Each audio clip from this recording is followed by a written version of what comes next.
La Moldavie. Ce petit État enclavé d'Europe de l'Est a toujours été un objet de convoitise et de division. Entre l'Est et l'Ouest, l'Empire tsariste et l'Empire austro-hongrois, entre la Roumanie et l'Union soviétique, et aujourd'hui, entre l'Union européenne et l'Ukraine. De ce côté du fleuve Dnistrou se trouve le petit village d'Olorkan. De l'autre côté, la bande de terre appelée Transnistrie. Les deux font officiellement partie de la Moldavie. Mais Olorkan sert en réalité de village frontière entre deux territoires bien distincts. L'un sous domination russe, l'autre sous domination roumaine. Une fois par an, la localité de 2500 habitants est mise sur le devant de la scène. Elle accueille cette année la 6e édition de son festival Iamania, mettant à l'honneur la culture et les traditions moldaves. À l'initiative du projet, Nata Albot.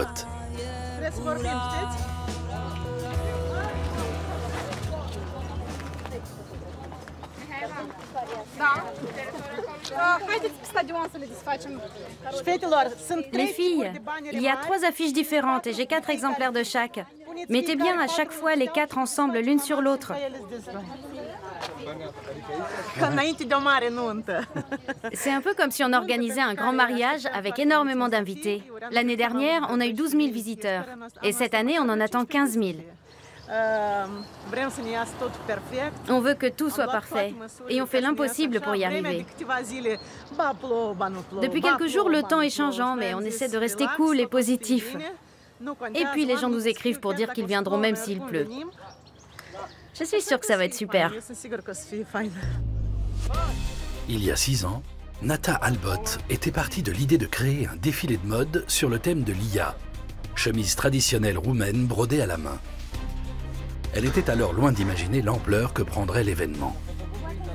Devenu un rendez-vous annuel très attendu, le festival Iamania attire aujourd'hui un flot de visiteurs.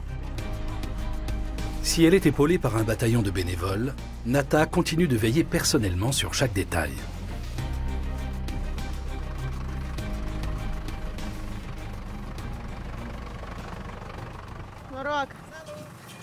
Vous avez reçu la livraison d'eau? Pas encore. On a fait la commande pour 10 heures. Le maire a dit que c'était bon. C'est votre voiture là-bas? Oui, et celle-là aussi. Quand je ne suis pas sur place, c'est Natalia qui prend le relais. À plus Natalia, bon courage. Tous ceux qui vont découvrir le festival vont certainement s'extasier. Waouh, j'en reviens pas qu'il y ait un événement comme ça en Moldavie. C'est chaque fois pareil. Les gens se font beaux et se sentent fiers de leur pays. En venant ici, ils s'imprègnent chaque année d'une bonne dose de fierté nationale et ça leur fait du bien. Parce qu'ici, en Moldavie, on en manque cruellement. Le projet fédère tous les habitants du village. Chacun retrouve dans l'engagement collectif un sentiment de fierté.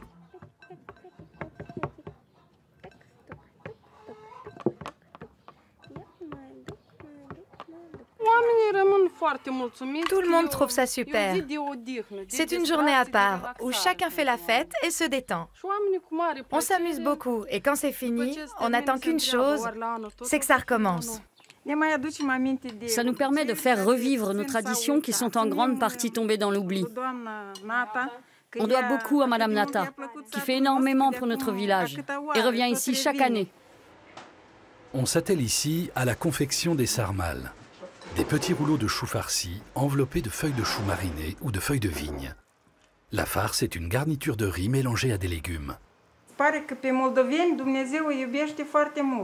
Le Seigneur s'est montré particulièrement généreux envers nous, parce qu'il a doté les Moldaves d'une grande bonté et le pays de magnifiques paysages.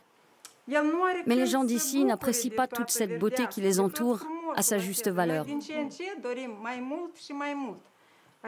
Ils veulent toujours plus, et c'est la course contre la montre pour acquérir toujours plus de biens. Mais le temps passe, et quand on bascule dans la seconde moitié de sa vie, on se rend compte qu'il est important de prendre le temps de souffler et de regarder le monde avec un nouveau regard. Nata Albot est née sous l'ère soviétique à Chisinau, capitale de l'ancienne République moldave et de l'actuelle Moldavie. Elle est aujourd'hui établie au Canada avec son mari et ses enfants. Mais elle revient chaque été dans la maison familiale. Toute la famille profite des modestes richesses du pays, classé au rang des plus pauvres d'Europe.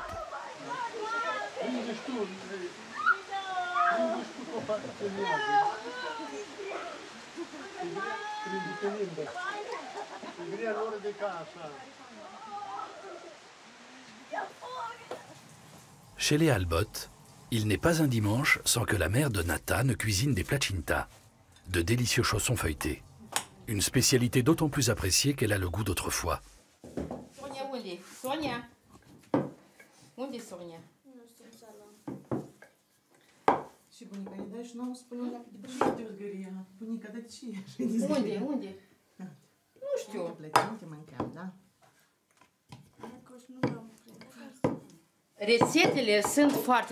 Il y a des tas de variations. La pâte que je fais est toute simple. C'est juste de l'eau, du sel et un peu de levure. On la laisse bien reposer avant de la pétrir longuement. Ensuite, on l'étale en couches très fines et on l'enduit de saindoux avec un pinceau. Bien généreusement. Mais le plus important, c'est de prendre du saindoux de la meilleure qualité qui soit, raffiné et onctueux. Il faut utiliser la graisse qui se trouve sous le ventre, le long des côtes du cochon. Parce que quand on la fait fondre, un fumet délicieux flotte dans la pièce. Et en plus, elle est inégalable point de vue qualité. C'est la qualité des ingrédients qui fait tout. On ne fait pas une placinta digne de ce nom avec de la margarine industrielle ou du fromage et des œufs qui viennent du supermarché. Pour faire une vraie placinta, il faut des œufs de la ferme d'en face, du fromage de chez la voisine et de la graisse de porc ou de l'huile qui vient directement de chez le producteur. C'est ça qui fait le goût d'un bon plat. Nata Albott vit entre deux pays et deux mondes. C'est pour son pays natal, la Moldavie, que son cœur bat. Pour ses goûts, ses parfums et ses traditions. Mais c'est au Canada, son pays d'adoption, que s'offrent à elle de nouvelles perspectives. Comme elle, un quart de la population moldave a choisi l'exil.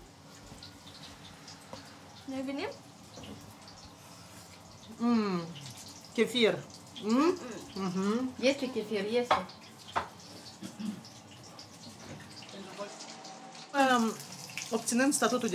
Mon frère vivait déjà au Canada. Et lorsque j'ai obtenu mon permis de séjour qui me permettait de poursuivre mes études là-bas, j'ai décidé de sauter le pas et d'écrire une nouvelle page de ma vie. On a déménagé en 2013 et actuellement, je suis encore en formation. Je suis très contente de cette décision et j'ai découvert que j'étais beaucoup plus polyvalente que je ne le pensais.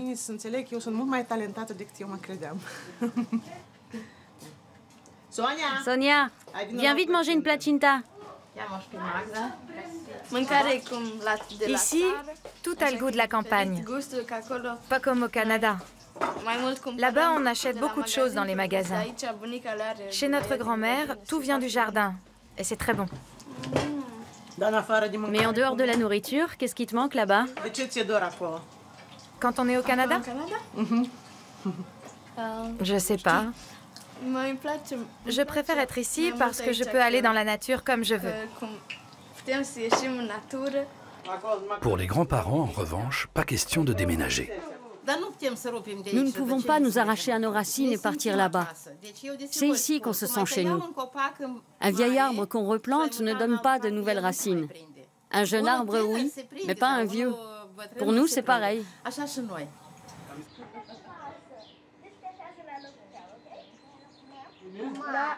Pour autant, le pays manque même à ceux qui ont choisi de prendre racine loin d'ici.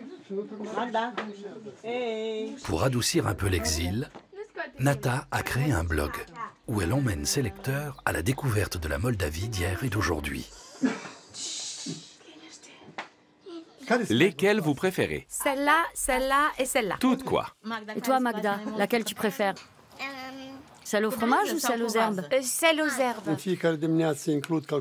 Tous les matins, quand j'allume mon ordinateur, j'ai un petit message de Nata. Elle poste une photo ou autre chose. Ça me permet de voir mes petites filles. C'est mon plus grand bonheur tous les matins.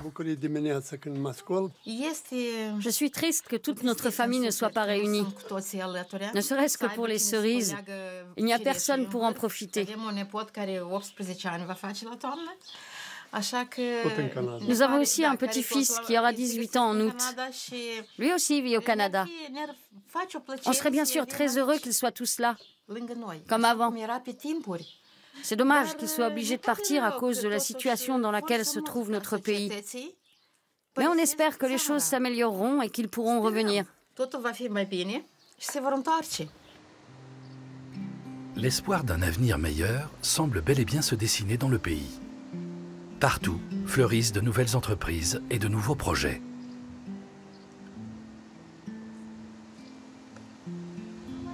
Dans cette cave viticole située à 1 heure de la capitale, nulle trace de cette Moldavie que l'on désigne comme le parent pauvre de l'Europe.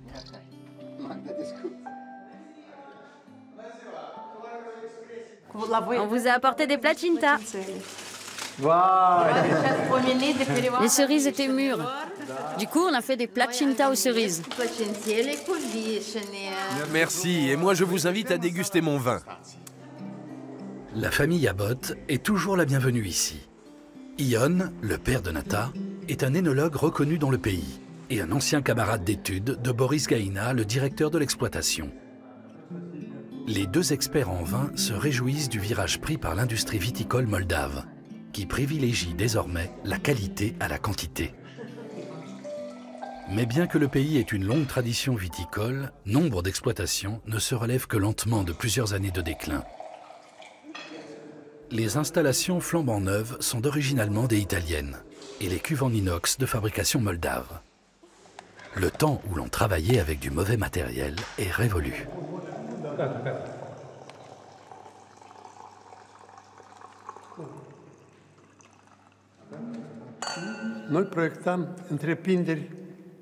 Avant, les exploitations étaient immenses et on fabriquait d'énormes cuves.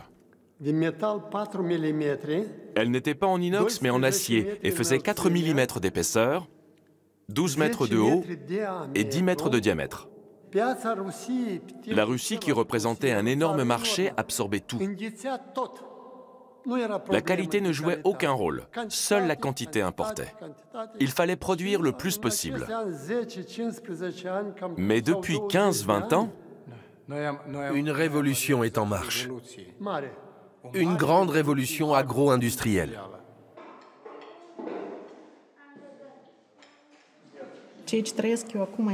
Je ressens un espoir et un renouveau. Un peu partout, on voit que le secteur est en train de renaître. Et s'ils sont entre de bonnes mains, nos vignobles deviendront de vraies pépites pour notre pays. Nous en serons fiers et c'est ça le plus important. Parce qu'ici, en Moldavie, les gens ont depuis longtemps perdu l'habitude d'être fiers de leur pays. Ils sont toujours en train de pester. Et le fait que les choses s'améliorent peu à peu fait naître en eux un sentiment d'espoir et de fierté. Les Moldaves ont ce besoin de croire que leur pays est capable d'aller de l'avant.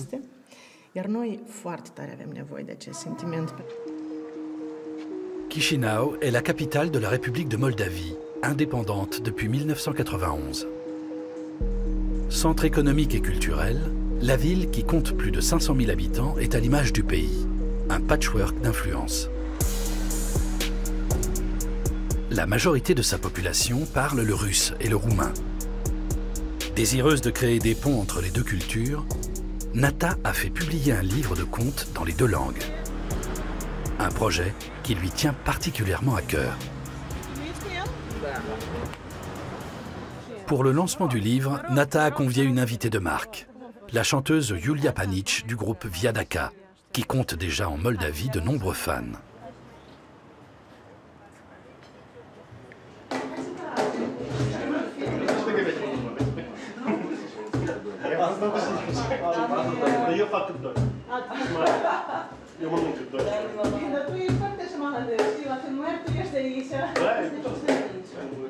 Pour promouvoir la Moldavie et ses valeurs culturelles, Nata n'hésite pas à mener plusieurs projets de front.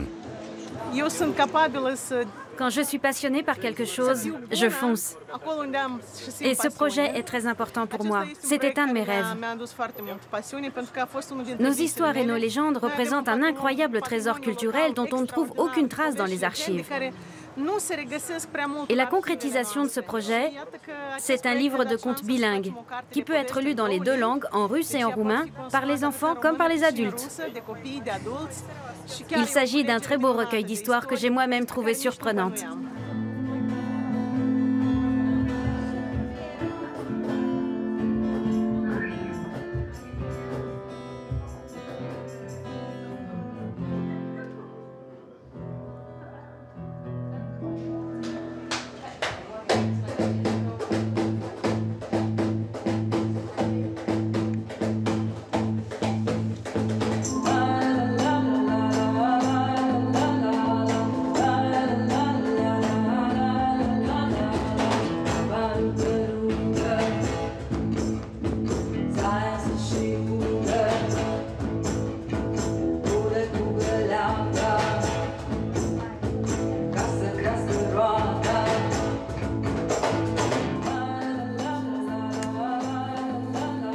Le groupe, dont le succès a déjà franchi les frontières, est à l'image du pays.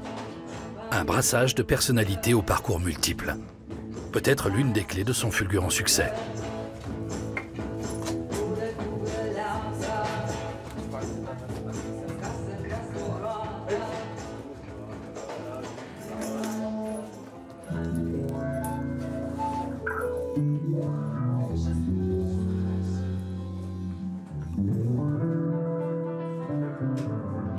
La chanteuse Julia Panic est journaliste de métier. La musique est entrée dans sa vie de façon inattendue. Il y a 2 ans et demi, j'ai perdu quelqu'un qui m'était très cher. J'y pensais à longueur de temps. C'était un traumatisme très profond. Et c'est à partir de là que j'ai décidé que je ne ferai plus de compromis. Que je ne ferai plus que des choses auxquelles je tiens vraiment. Je n'aurais pas pu continuer à vivre comme avant. Et quand j'ai commencé à aller mieux, j'ai eu la chance de rencontrer ces 3 garçons qui ont cru en moi. Et pas à pas, tout doucement, on a réussi à faire de notre groupe ce qu'il est aujourd'hui. Les chansons et les vidéos du groupe abordent toutes le thème des origines.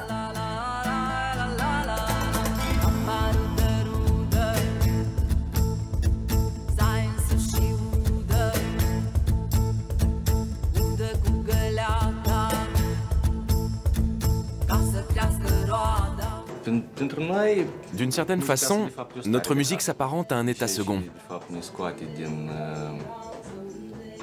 Elle nous sort du quotidien et nous projette dans un autre espace-temps.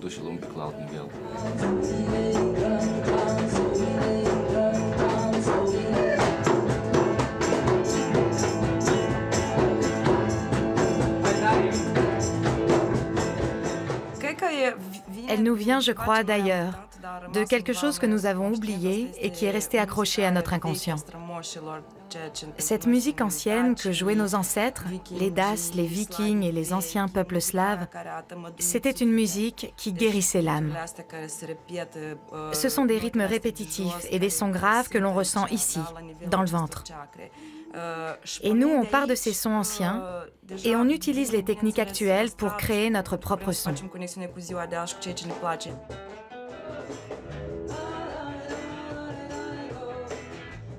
Cette quête de l'authentique, le groupe la pratique aussi dans son potager.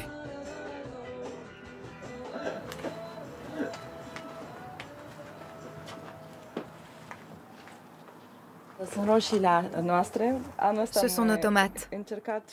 Cette année, on s'est mis au jardinage. On a des tomates, de la roquette, des épinards, et là du maïs, des haricots, de la courge, des framboises. Entre 2 répétitions, on a besoin de se vider la tête.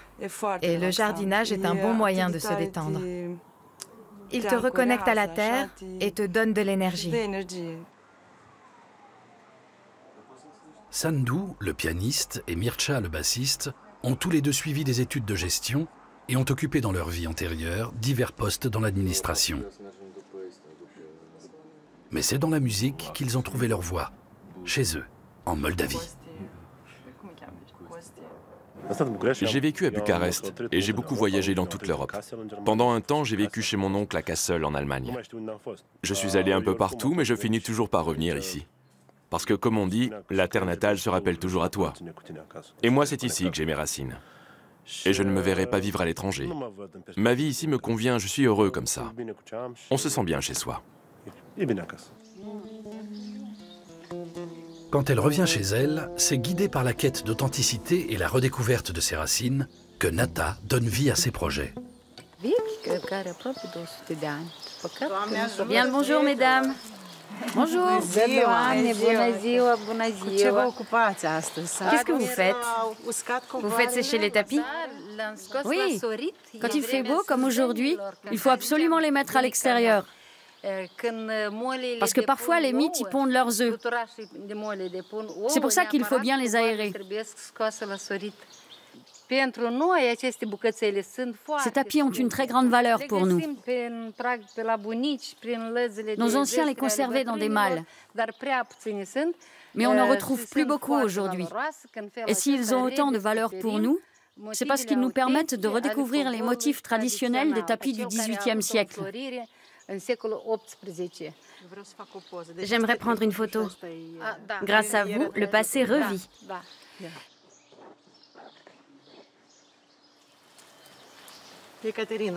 Ekaterina, je crois que je suis amoureuse de ce tapis.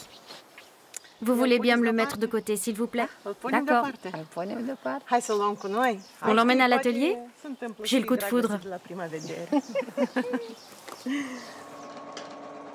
Ekaterina Popescu enseigne son savoir-faire en milieu rural.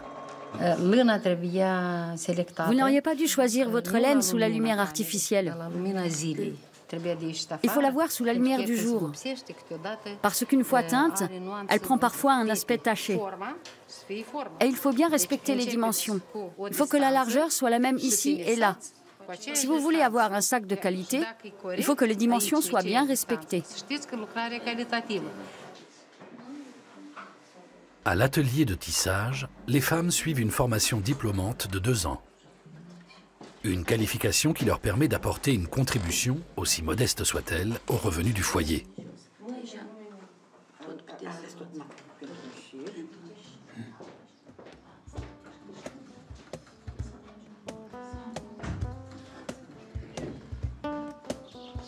L'exode massif qui a particulièrement touché les campagnes a fragilisé le tissu économique et social. Les hommes jeunes partent en nombre travailler à l'ouest, laissant aux femmes la gestion du foyer et de la ferme familiale. Qu'il pleuve ou qu'il vente, Inga attaque invariablement sa journée de travail à 4h30, 365 jours par an.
On filtre le lait et on fabrique du fromage et de la crème avec. Pour notre consommation, mais aussi pour la vente. Mais il faut d'abord le laisser reposer. Inga conduit ensuite sa vache au pré. Chaque étape du matin est minutée.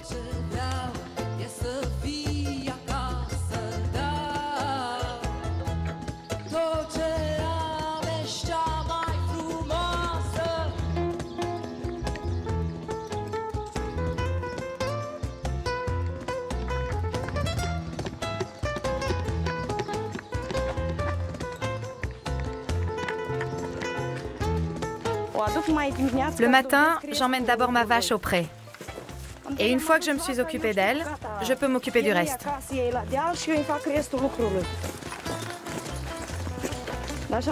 Si je commence autre chose avant, la vache est trop tard au pré. Là, mes filles sont encore en train de dormir, donc je fais ça d'abord, et ensuite je pourrai m'occuper d'elles.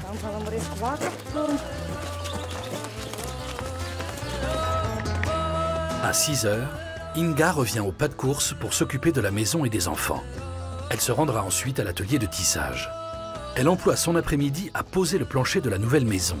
Et le soir, une fois les enfants couchés, elle reprendra son travail de tissage. La famille vit de ce que gagne Inga.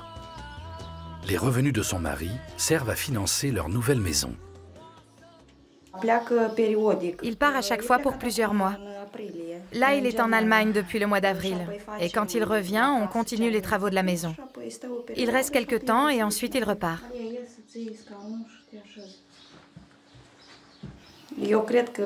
Tout ça, on le fait pour nos 3 magnifiques enfants. Moi, personnellement, je n'ai pas de besoin particulier. C'est juste pour mes enfants que je le fais. L'essentiel, c'est qu'eux s'en sortent, qu'ils puissent étudier et avoir un toit sur la tête. Mais des rêves pour moi, je n'en ai pas. 12 des femmes du village suivent la formation dispensée par Ekaterina. Pour qu'elles puissent travailler chez elles, l'atelier met à leur disposition tout le matériel nécessaire.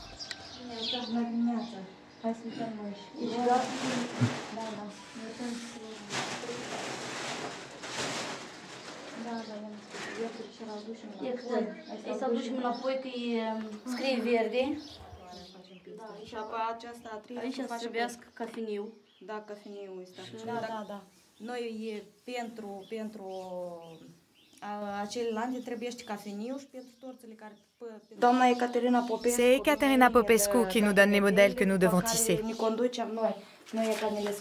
D'abord, on les dessine. On fait une esquisse. Pour moi, le tissage, c'est bien plus qu'un simple travail. Quand je tisse, j'oublie tous mes soucis, ça m'apaise. Quand je m'assois au métier à tisser, je focalise toute mon attention sur mon ouvrage et j'oublie tout le reste. Je pense à des choses agréables et ça me fait du bien. L'essentiel n'est pas là pour Inga et ses collègues, mais indirectement, elles contribuent par leur travail à la sauvegarde des traditions et du patrimoine culturel de leur pays.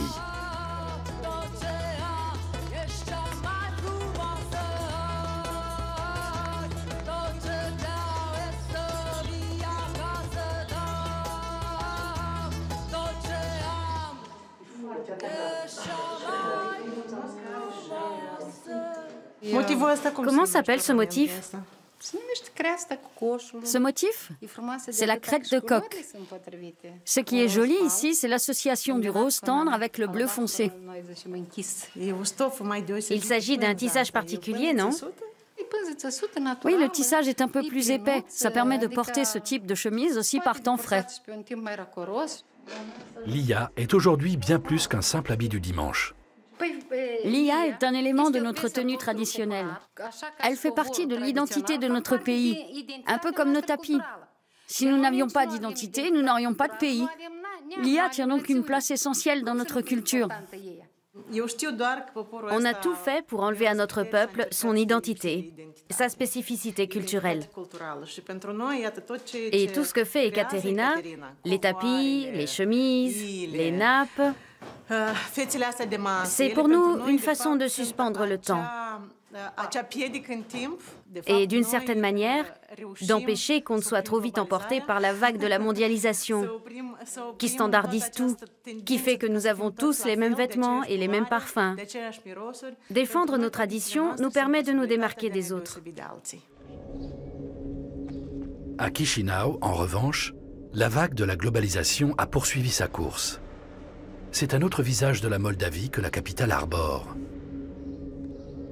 Avec un revenu annuel par habitant d'à peine 2 500 €, la Moldavie se classe au dernier rang des pays les plus pauvres d'Europe.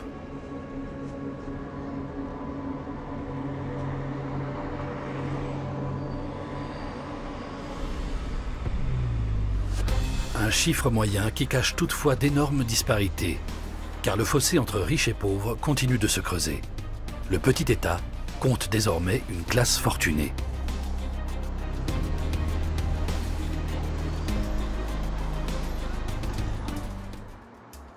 Valentina Vidrașcu est une styliste de renommée internationale. Ses créations, qui valent plusieurs milliers d'euros, sont elles aussi inspirées des tenues brodées traditionnelles.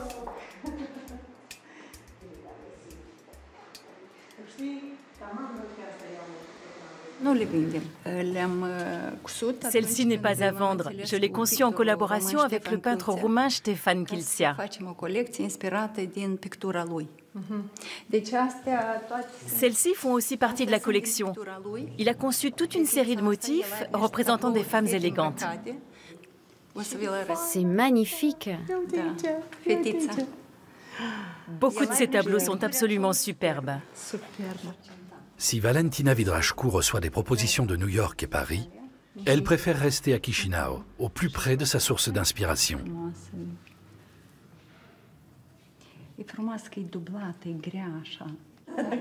Celle-ci irait bien avec des bottines, non?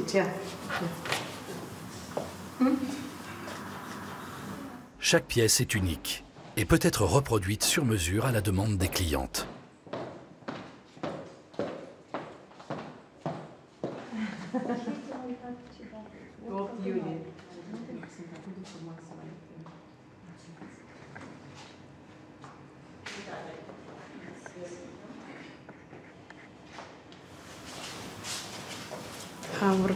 Tourne un peu pour qu'on voit le mouvement du tissu. J'aime le côté vaporeux. C'est très féminin, très sexy et pas du tout vulgaire.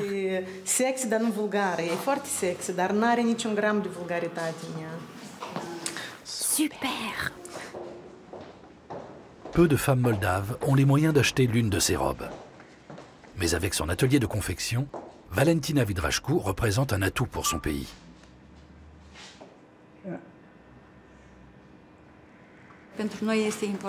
Ce qui est important pour nous, c'est de créer un lien entre le passé et le présent. Nos chemises correspondent aux tendances actuelles, même si elles sont inspirées des tenues traditionnelles.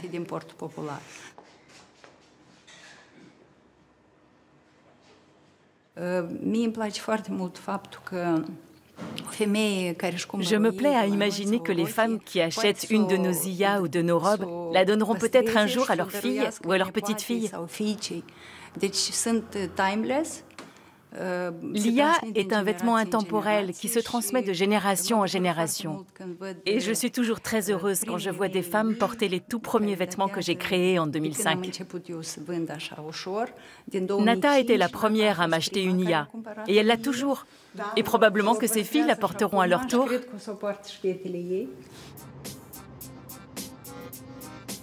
Il est clair pour Nata que son pays a d'abord besoin d'investisseurs et d'infrastructures.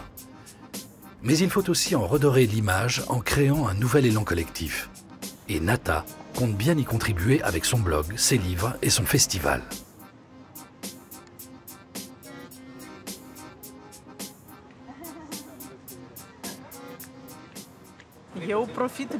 Je me sers beaucoup des nouvelles technologies.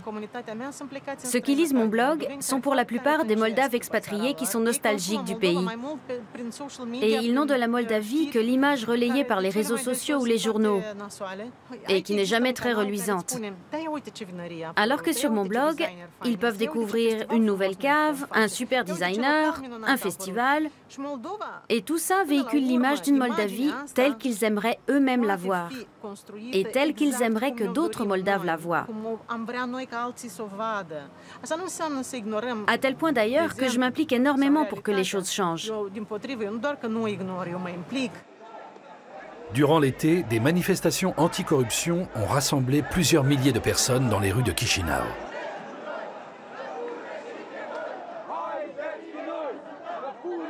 Dans la rue ou sur les réseaux sociaux, Nata participe au mouvement de protestation contre le diktat des oligarques qui tiennent le pays en main. Nous devons nous battre et appeler les choses par leur nom. À bas la dictature! La Moldavie est un pays de contrastes. On le voit à tous les niveaux. Vous avez d'un côté ceux qui vendent leurs abricots dans la rue, et de l'autre, ceux qui roulent en Porsche. Les gens quittent le pays parce qu'ils pensent qu'il n'y a pas d'avenir. Et en même temps, vous avez des restaurants gastronomiques et des grandes caves qui ouvrent leurs portes. Il y a un vrai paradoxe. Mais tant qu'il y aura de chouettes endroits où sortir, tant qu'il y aura des festivals, tant qu'il y aura des mariages, des naissances, ça voudra dire que ce pays est bien vivant. En ce dimanche de juillet, l'heure est à la fête. Une fois par an, le festival Ia Mania offre aux Moldaves l'occasion de célébrer leur pays et ses traditions. Et peu importe que l'on vienne de la rive gauche ou droite du fleuve Dnistrou, l'espace d'une journée, la frontière factice que les jeux de pouvoir ont créée s'efface au son de la musique.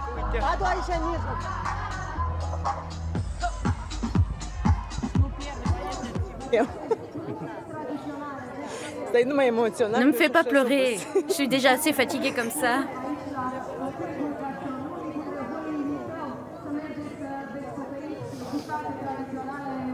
Ne me demande pas ce que je ressens. Pour les Moldaves, cette région du Dnistrou est problématique. Les gens évitent de s'y rendre et la considèrent comme une zone de non-droit, où il est compliqué de travailler et de vivre. C'est un vrai problème. Et le fait que ce festival redonne aux gens une bonne raison de venir ici, dans cette zone de conflit, c'est quelque chose de très important. Ça commence.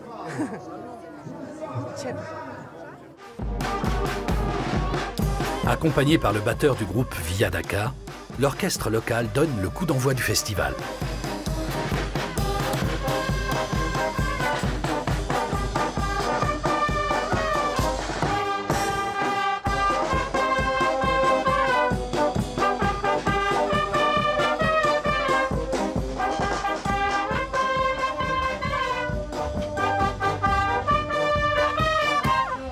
Au cours de la journée, les villages de la région s'affrontent dans différents concours. La gastronomie locale y tient une large place.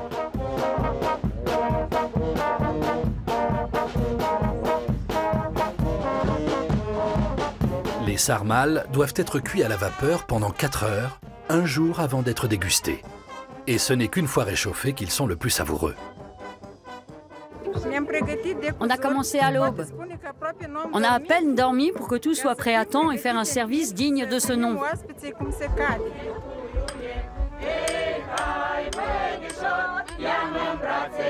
Le festival Ia Mania rassemble 15 000 visiteurs. On y vient autant pour voir que pour être vu.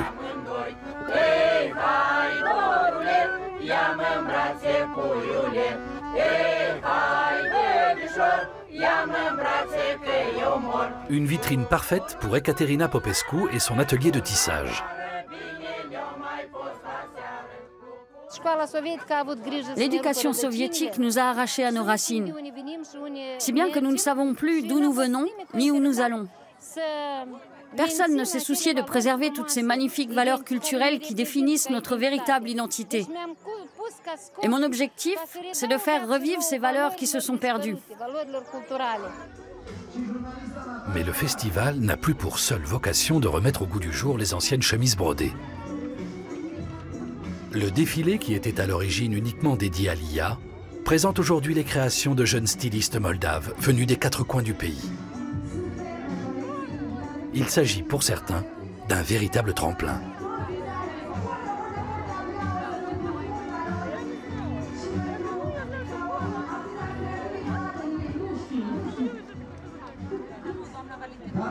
La styliste Valentina Vidrachcu a elle aussi fait le déplacement. Aux côtés de Nata Albot, elle note les créations les plus originales.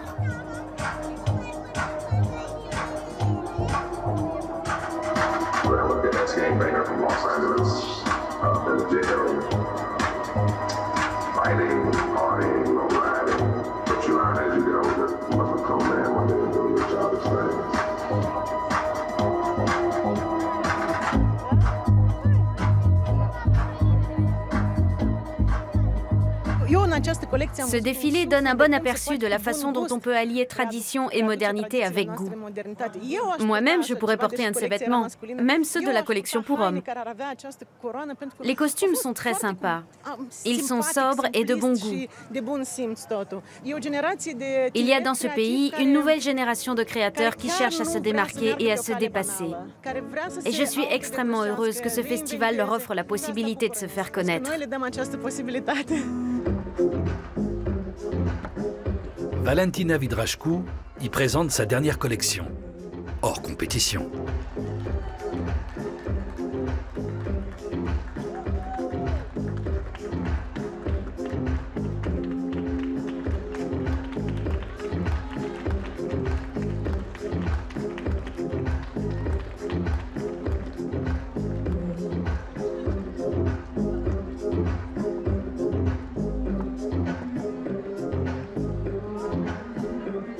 Également sur scène, le groupe Via Daka, qui lui aussi célèbre le pays à travers sa musique.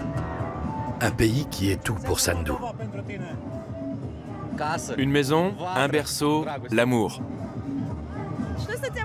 Nous, les Moldaves, nous sommes un peu dispersés, désorganisés, guidés par nos émotions du moment. Mais imaginez qu'on soit tous comme vous. Je veux dire, vous m'êtes sympathiques. Mais si on était tous comme vous, les Allemands, le monde serait triste. Parce que vous êtes trop organisés. Il faut qu'il y ait des gens comme nous, comme les Russes, comme les Vietnamiens. C'est Dieu qui l'a voulu ainsi. Leurs chansons évoquent aussi ceux qui ont fait le choix de l'exil. Mais eux ne quitteraient pour rien au monde ce pays qu'ils chérissent tant. Le prochain morceau nous concerne probablement tous. Car qui n'a pas dans son entourage quelqu'un qui vit loin de ce merveilleux pays?